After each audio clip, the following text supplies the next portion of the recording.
Hello all, ఇవాళ మీకు ఒక రుచికరమైన పచ్చడి, పచ్చి టొమాటో పండు మిర్చి కాంబినేషన్లో. ఈ పచ్చడి చాలా ఎమ్మీగా ఉంటుంది. దోశలలోకి, చపాతీలోకి, అన్నంలోకి, అన్నిట్లోకి సూపర్ కాంబినేషన్ అనమాట. దీనికోసం ముందు మనం ఇలా పచ్చి టొమాటోలు తీసుకొని కడిగి ముక్కలు చేసి ఉంచుకోవాలి. సో ఒక గిన్నెలో ఆయిల్ హీట్ చేసుకొని, ఆయిల్ హీట్ ఎక్కిన తర్వాత మనం పండు మిర్చి యాడ్ చేసుకోవాలి. పండు మిర్చి బదులు పచ్చిమిర్చి కూడా వాడచ్చు.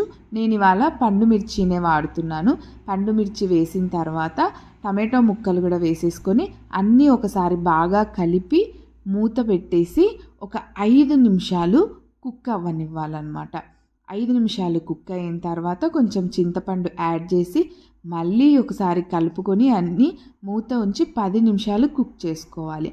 అంతా కుక్ అయిన తర్వాత ఇలా స్పూన్తో అంటే టమాటో చిదమాలి. అలా అయిన తర్వాత చల్లారనిచ్చి మిక్సీ పట్టి ఉంచుకొని ఇప్పుడు పోపు పెట్టుకోవాలి. పోపులో మనము ఆవాలు, జీలకర్ర, తర్వాత మినప్పప్పు, శనగపప్పు కూడా వాడతాము. ఎండుమిర్చి తీసుకోవాలి. అండ్ అలాగే వీటితో పాటు కరివేపాకు కూడా యాడ్ చేసుకుంటాం. అన్నీ యాడ్ చేసుకొని నూనెలో బాగా వేయించాలి.